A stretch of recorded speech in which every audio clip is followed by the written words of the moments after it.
नमस्कार, day news में आप सभी तमाम दर्शकों का बहुत बहुत स्वागत है। मैं हूं आपके साथ अनामिका।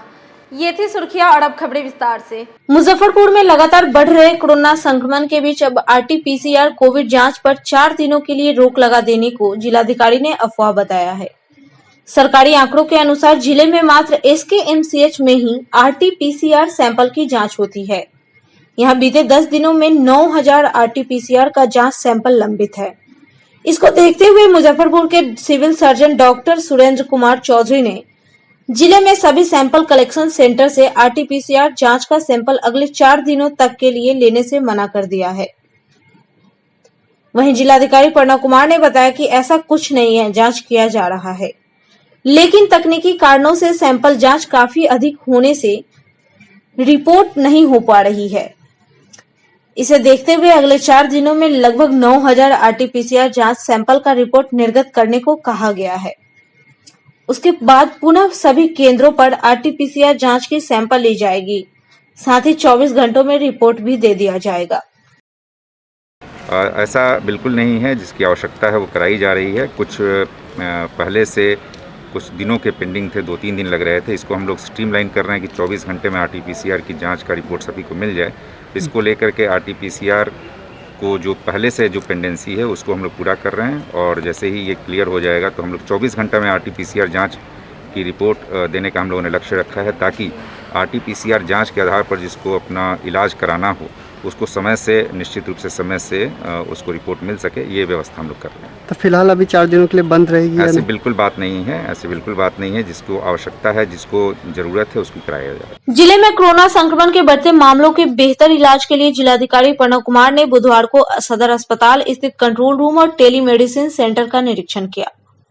लगातार कंट्रोल रूम में फोन करने पर फोन नहीं उठाए जाने की शिकायत मिलने पर जिलाधिकारी ने संबंधित अधिकारियों को कई दिशा निर्देश दिया है। वहीं निरीक्षण के दौरान जिलाधिकारी ने बताया कि जिले में बढ़ते कोरोना संक्रमित मरीजों को बेहतर इलाज की सुविधा उपलब्ध कराने को लेकर टेलीमेडिसिन में कार्यरत डॉक्टरों की संख्या में इजाफा किया गया है। साथ ही कंट्रोल रूम को भी सशक्त किया जा रहा है, जिससे संक्रमित मरीजों को बेहतर मदद हो सके। जिलाधिकारी के द्वारा कंट्रोल रूम का आज मुआयना किया गया। उनके साथ जिले के सभी वरीय पदाधिकारी थे और स्वास्थ्य विभाग के पदाधिकारी भी थे। टेलीमेडिसिन सेवा की भी मुआयना किया गया और आवश्यक निर्देश उनके द्वारा दिए गए। कंट्रोल रूम के में प्रतिनियुक्त कर्मियों को भी उन्होंने महत्वपूर्ण निर्देश दिया। आपको मालूम होगा कि कोरोना कंट्रोल रूम सदर अस्पताल में चल रहा है। साथ ही कोविड के संभावित पेशेंट के लिए टेलीमेडिसिन सेवा भी शुरू की गई है, जिसमें पॉजिटिव जो भी पेशेंट हैं वो उस सेवा के जरिए उनको मदद पहुंचाई जा रही है। तो आज जिलाधिकारी ने सदर अस्पताल में चल रहे कोरोना कंट्रोल रूम का मुआयना। ये एम्बुलेंस पर्याप्त संख्या में उपलब्ध है और कंट्रोल रूम पे जानकारी लेकर के एम्बुलेंस की सहायता ली जा सकती है। इसके अतिरिक्त ऑक्सीजन के बारे में बताना चाहूँगा कि जैसे लगातार मरीजों की संख्या बढ़ रही है, हम लोगों ने अपनी फैसिलिटीज़ को भी बढ़ाया गया है। उस हिसाब से ऑक्सीजन की खपत भी बढ़ी है, लेकिन इस खपत को पूरा करने के लिए हम लोगों ने एक और नया सेंटर भी आरंभ किया है, जिसके बाद ऑक्सीजन की स्थिति संतोषजनक है। अभी तत्काल हम लोगों को ऐसी कोई दिक्कत नहीं है, परंतु हम लोग लगातार ऑक्सीजन के उत्पादन की क्षमता भी बढ़ा रहे हैं, बेड्स की क्षमता भी बढ़ा रहे हैं, ताकि यदि आने वाले दिनों में यदि इस तरह के संक्रमण की दर रही तो हम उसको आराम से कोप अप कर सकें। इसकी प्लानिंग लेकर हम लोग चल रहे हैं और कहीं किसी तरह की दिक्कत नहीं आने दी जाए। बुधवार को सिकंदरपुर स्थित अल्पसंख्यक छात्रावास में जिलाधिकारी प्रणव कुमार ने कोविड केयर सेंटर का शुभारंभ फीता काटकर किया। कोविड पॉजिटिव मरीजों को काउंसलिंग करने व दवा मुहैया कराने की इस व्यवस्था अल्पसंख्यक छात्रावास में स्वास्थ्य विभाग द्वारा शुरू हो गई है। जिलाधिकारी प्रणव कुमार ने बताया कि अल्पसंख्यक छात्रावास में कोविड का पूरा सिस्टम मौजूद है। इसमें 3 तरह से कार्य किया जाएगा। पहले स्तर में यहां कोविड के संदिग्ध मरीजों की जांच की जाएगी। वहीं दूसरे स्तर में जांच में पॉजिटिव पाए जाने वाले लोगों को कोविड ओपीडी में काउंसलिंग किया जाएगा। साथ ही कोरोना से लड़ने के लिए टिप्स के साथ ही दवा भी दी जाएगी। और तीसरे चरण में वैसे लोग हैं जिनमें कोरोना के लक्षण हैं और उन्हें समस्या महसूस हो रही है। वैसे मरीजों के लिए अल्पसंख्यक छात्रावास में 100 बेड का कोविड केयर अस्पताल बनाया गया है, जहां सभी बेड ऑक्सीजन से युक्त होगा। यहां उन्हें रखा जाएगा। देखिए, आज हम लोगों ने एक यहाँ अल्पसंख्यक कल्याण छात्रावास में कोविड केयर सेंटर जो DCSC लेवल का है, जिसमें कि ऑक्सीजन गैस की सुविधाएं भी उपलब्ध रहेंगी, इसको हम लोग आज से यहाँ चालू कर रहे हैं। इसके पहले ऑलरेडी हमारा एक लोकल को हम लोगों ने टेक ओवर करके वहाँ पर ऑलरेडी हमारा 60 बेड का चल रहा है DCSC, और ये भी हम लोगों ने आगामी संक्रमण के दर को देखते हुए यहाँ भी हम लोगों ने स्टार्ट कर दिया।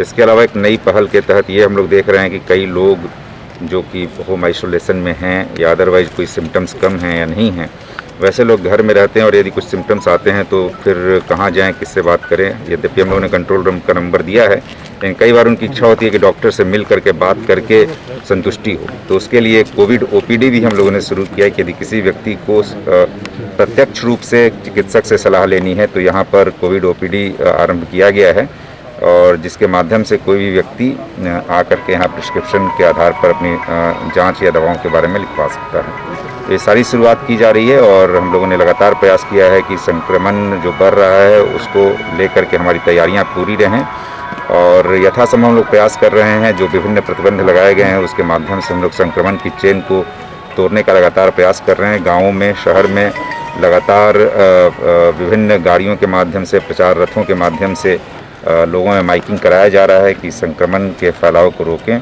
दूरी बनाकर रखें और यथासंभव आवश्यकता न हो तो बाहर न निकलें और मास्क का ज़रूर पालन करें। और मुजफ्फरपुर के लोग लगातार पिछले सप्ताह 10 दिनों से हम लोग देख रहे हैं कि लोगों में काफ़ी जागरूकता आई है और लगभग 95% से भी ऊपर लोगों के द्वारा मास्क का बेहतर तरीके से मास्क का अनुपालन किया जा रहा है। तो इस तरह की स्थिति रही तो निश्चित रूप से संक्रमण की दर को कम करने में हम लोग सफल होंगे, और जो लोग संक्रमित हैं उनकी चिकित्सकीय सुविधा को और बेहतर कराने का लगातार हम लोग प्रयास कर रहे हैं। कोरोना जांच के लिए बढ़ती भीड़ से संक्रमण का खतरा बढ़ते देख बुधवार को जिलाधिकारी प्रणव कुमार ने सिकंदरपुर स्थित अल्पसंख्यक छात्रावास में कोरोना के संदिग्ध मरीजों के लिए जांच केंद्र का उद्घाटन किया। लोगों को लाइन में खड़ा होने के लिए वहां पंडाल भी लगाया गया है, साथ ही रजिस्ट्रेशन काउंटर भी बनाया गया है। जिलाधिकारी प्रणव कुमार ने बताया कि सदर अस्पताल में कई लोग संक्रमित हो चुके हैं, डॉक्टर और कर्मचारी भी डरे हुए हैं। वहां जगह कम होने के कारण संक्रमण और फैलने का खतरा बना हुआ है। इसी कारण अल्पसंख्यक छात्रावास में संदिग्धों की जांच कराने का फैसला लिया गया है। इधर जांच के दौरान जो लोग पॉजिटिव पाए जाएंगे उन्हें होम आइसोलेशन में रखा जाएगा। वहीं गंभीर लक्षण वाले कोरोना संक्रमित मरीजों को यहां बनाए गए अस्पताल में भर्ती कर इलाज किया जाएगा। यहाँ पर जैसे मैंने बताया कि यहाँ टेस्ट होगा। टेस्ट में जो व्यक्ति संक्रमित पाए जाएंगे उनको मेडिसिन किट उपलब्ध कराई जाएगी। यदि उनको कोई और भी सिम्टम्स हैं तो यहाँ पर OPD के रूप में चिकित्सक भी उपलब्ध रहेंगे, उनको और चिकित्सकीय सलाह दी जाएगी। यदि उनकी वैसी स्थिति पाई जाएगी कि उनको भर्ती कराने की आवश्यकता है तो इसी सेंटर पर ही उनको भर्ती भी कराया जाएगा। यदि आवश्यकता होगी कि इससे ऊपर के सेंटर पर भेजा जाना है तो यहाँ एम्बुलेंस भी रहेगी, जिसके माध्यम से उनको ऊपर के सेंटर पर भेजा जाएगा। ये सारी तैयारियां हम लोग कर रहे हैं ताकि मरीज को, जो संक्रमित व्यक्ति है, उसको किसी तरह की परेशानी ना हो। कोरोना के खिलाफ नगर निगम सबसे बड़ी लड़ाई लड़ रहा है। एक ओर वह शहर की साफ सफाई में लगा है, वहीं दूसरी ओर कोरोना का संक्रमण नहीं फैले इसके लिए लोगों के घरों को सैनिटाइज कर रहा है। इधर जिला प्रशासन एवं नगर निगम की टीम ने कोरोना से मुकाबले को लेकर सड़क पर उतर आई है। शहर को सैनिटाइज करने का काम बुधवार को युद्ध स्तर पर शुरू कर दिया गया है। बहलखाना प्रभारी रामलला सिंह ने बताया कि शहर को सैनिटाइज करने के लिए 4 पानी के टैंकरों में मशीन लगाकर उससे सैनिटाइज का काम किया जा रहा है। वहीं 2 छोटी गाड़ियों के अलावा काऊ कैचर मशीन पर भी मशीन लगाकर सैनिटाइजेशन का काम युद्ध स्तर पर किया जा रहा है। के बढ़ते प्रकोप को देखते हुए हम लोग यहाँ पूरे शहर को सैनिटाइज करा रहे हैं। इसमें 4 मशीन अभी जैसे कि एक बड़ा मशीन और 3 छोटा मशीन, आज जो अभी आप देख रहे हैं ये मशीन, ये अभी पानी टंकी में हम लोग मशीन सेट किए हैं और अभी से ये भी शहर में चलने जा रहा है। टोटल 4 मशीन मेरा पूरे शहर में चल रहा है।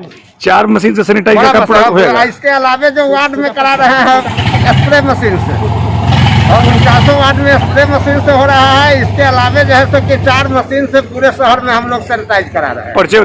कोरोना महामारी के नियंत्रण और रोकथाम के लिए बुधवार को बैरिया गोलंबर के निकट मुजफ्फरपुर ऑटो रिक्शा कर्मचारी संघ के द्वारा जन जागरूकता अभियान चलाया गया। इस दौरान संघ के सदस्यों के द्वारा ऑटो चालक और सवारियों को मास्क दिया गया। साथ ही कोरोना गाइडलाइन को पालन करने की अपील की गई। वहीं संघ के अध्यक्ष AR अनु ने बताया कि जिस तरह से कोरोना महामारी जिले में विकराल रूप ले रही है, उसके नियंत्रण और रोकथाम के लिए कोरोना गाइडलाइन का पालन करना जरूरी है। वहीं इस कड़ी में ऑटो चालक और सवारियों के बीच जन जागरूकता अभियान चलाया गया है। कोरोना काफ़ी बड़े तेजी से बढ़ रहा है, उसको देखते हुए आज मुजफ्फरपुर ऑटो रिक्शा कर्मचारी संघ ने सभी जो हमारा ऑटो का स्टैंड है, जो ठहराव की जगह है, सभी जगह हम लोगों ने जागरूकता अभियान चलाया है। चालकों के बीच मास्क का वितरण किया है, सैनिटाइज किए हैं और सभी को बताया है कि किस तरीक़े से सोशल डिस्टेंस का पालन करते हुए सवारी को बैठाना है। सवारी को भी मास्क लगाने के लिए जागरूकता कर रहा है और उसके बाद हाथ मुंह जो है किस तरीक़े से धोना है। सवारी उतरने के बाद गाड़ी को भी सैनिटाइज करना है। चालकों को भी हमने बताया कि वो साफ़ सुथरा रहे, अपनी गाड़ियों को प्रतिदिन धोए और धोने के बाद सैनिटाइज करें और तब सवारी लेके चले और सोशल डिस्टेंस का पालन करें। इसका जागरूकता अभियान पूरे जिले में सभी स्टैंड में ऑटो चालक संघ की तरफ से किया गया है। नाइट कर्फ्यू के बीच बेखौफ चोरों के द्वारा प्रतिदिन चोरी की घटना को अंजाम दिया जा रहा है, लेकिन पुलिस ने एक भी चोरी की घटना का उद्भेदन नहीं कर सकी है। ताजा मामला काजी मोहम्मदपुर थाना के न्यू सैदपुरा इलाके की है, जहां रिटायर्ड दरोगा रामकिशोर सिंह के बंद घरों को चोरों ने निशाना बनाया है। घर का ताला तोड़कर 15 लाख नकदी, जेवरात, कपड़ा सहित 45 लाख की संपत्ति चोरी कर ली। 23 अप्रैल को गृह स्वामी की तबीयत बिगड़ने पर परिजन उन्हें इलाज के लिए दरभंगा लेकर गए थे। वहां से लौटने पर बेटे रवि भूषण को चोरी की जानकारी हुई। इस संबंध में पीड़ित ने प्राथमिकी दर्ज कराई है। वहीं इसमें मकान मालिक, उनकी पत्नी सहित अन्य पड़ोसियों को आरोपित किया गया है। पुलिस को उन्होंने बताया कि वे मूल रूप से दरभंगा जिले के बहादुरपुर थाना के तरौनी गांव निवासी है। वे यहां पर करीब 1.5 माह से राजीव कुमार सिंह के मकान में किराए पर रहते थे। वहीं उनकी बेटी की शादी 24 अप्रैल को होने वाली थी। इसमें खर्च के लिए उन्होंने अपनी जमीन बेची थी। इधर कोरोना को देखते हुए शादी को स्थगित कर दिया गया। उनकी तबीयत बिगड़ने पर बेटा, बेटी और पत्नी उन्हें लेकर दरभंगा ले गए थे। 26 अप्रैल को उनका बेटा वापस लौट कर आया तो उसने देखा कि घर के मेन गेट का ताला टूटा हुआ है। घर में रखा हुआ सारा सामान इधर उधर है। वहीं ट्रंक में रखा नकदी, जेवरात, कपड़ा, कागजात, बैंक का पासबुक व ATM सहित 35 लाख की संपत्ति चोरी है। 27 तारीख को रिटायर एक सब इंस्पेक्टर साहब जो है आए थे थाना पर, एक आवेदन दिए हैं। सादपुरा में किराए के मकान पर रहते हैं। अपने मकान मालिक और पड़ोसी पर इल्ज़ाम लगाए हैं कि इनके द्वारा हमारे गायबाने में घर की चोरी कर ली गई है, घर से सामानों की चोरी कर ली गई है। क्या कीमत पर बताई गई चोरी का?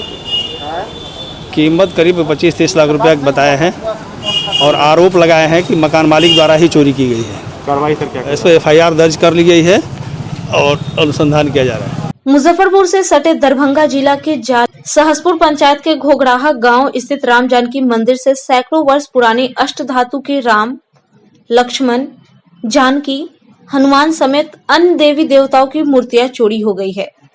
मंदिर में चोरी की खबर पूरे इलाके में आग की तरफ फैल गई।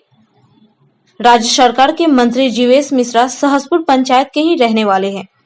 खबर उन तक भी पहुंच गई है। घटना की जानकारी मिलने पर स्थानीय पुलिस छानबीन में जुट गई है। मंदिर के सैकड़ों वर्ष पुरानी मूर्तियां की चोरी होने से ग्रामीणों में भारी आक्रोश है। उस दिन हम गेट खोल करके जब ये कुआं के पास में जब आए, इंडा के पास में, तो देखा जो मंदिर में लाइट जल रहा है और किवाड़ सब दिखाई पड़ रहा है। हम तो बंद करके गया था, लेकिन ये कैसे हो गया तो हम धरफर में आकर के मंदिर में देखा तो किवाड़ खुला हुआ था। पर्दा सब पर्दा देखे अंदर में जब गए तो देखा 4 तो भगवान था और कुछ। मामूली विवाद को लेकर बुधवार को पुरानी गुदरी रोड शनि मंदिर के समीप जमकर मारपीट हुई, जिसमें एक पक्ष के लाल बाबू महतो, किशन कुमार और पूजा कुमारी गंभीर रूप से घायल हो गए। इस मामले में लाल बाबू महतो ने पड़ोस के ही सुरेश, टिंकू, विनय, नरेश समेत आधा दर्जन लोगों पर मारपीट करने का आरोप लगाते हुए नगर थाने में मामला दर्ज करवाया है। वहीं सभी घायलों का इलाज सदर अस्पताल में चल रहा है। सुबह में जेंट्स लोग आया, हमको पकड़ के मारने लगा, छोटा छोटा बाल उल नोचने लगा है और धमकी देने लगा है कि तुम्हारा शादी नहीं हो तुमको उठवा देंगे, और तेजाब डालने की कोशिश कर रहा था। जो हम निकल के अपने घर से बाहर निकले थे, भागे थे, यही सब। और ये हमला सब कर दिया गया है। कितने लोगों को मारा है? हमको, मेरा भाई को, मेरा भाई हमको बचाने के लिए आया था तो इसको भी मारा गया। इसको रस्सी उसी गले में लगा दिया था इसके लिए। कौन लोग था? सुरेश महतो है, टिंकू महतो है, बीरू महतो, विनय महतो, ननकी महतो, ये सब है। काहे के लिए विवाद किस चीज़ का है? विवाद इसलिए मेरा भाई को रोज़ टॉर्चर करता था। उसका छोटा नाम है डिंगरा, वो रोज़ उसको गाली उली को बकता था रोज़ आके। तो कोई आदमी कितना सहेगा, और एक सप्ताह से इसके साथ टॉर्चर हो रहा है। शराब वराब भी पीता है वो लोग, और शराब भी बेचता भी है वो लोग। जेल भी जा चुका है, जेल कितने बार जेल जा चुका हुआ शराब के मामले में। शराब बेचने का विरोध भी करती हैं आप लोग? हम लोग तो अभी नहीं बताए, पर मोहल्ले में वो लोग बेच रहे हैं, पर कभी बताए नहीं है। अरे कल मोहल्ला में आए थे, 3-4 दिन से टॉर्चर किया जाता है। जब पी के आता है हमको, तो हमको ना बोलता कि मैं खानदान से मारेगा, पीटी हुआ है, समझे ना। तो वो क्या हुआ कि आया, हमको कारा पकड़ लिया, अब मारना स्टार्ट किया। तो उसमें सब गोटा मिल के हमको मारने लगा, रस्सी से गर्दन में लपेट दिया। अब बोलने लगे सब मिल के मारा। नाम उसका बिरजू, बीरू, टिंकू, सुरेश, विनय, ये चारों गोटा मिल के हमको सुबह घर में घुस कर बाहर निकाल कर मारा है। रस्सी से गर्दन लपेट दिया था पूरा। मम्मी पापा दौड़े तो उन पर भी हाथ उठा दिया था। विवाद किस बात का?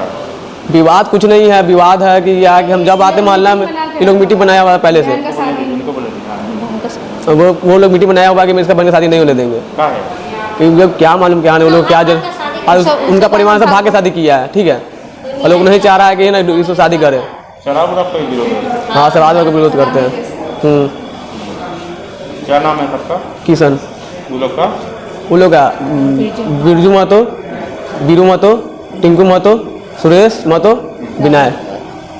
वही बगले का? यहाँ सब बगले का, पूरा एक लाइन से बगले का घर का। आज की खबरों में फिलहाल इतना ही। कल फिर मिलेंगे कुछ नए खबरों के साथ। तब तक के लिए हमारे डी न्यूज़ टीम को दीजिए इजाज़त। नमस्कार।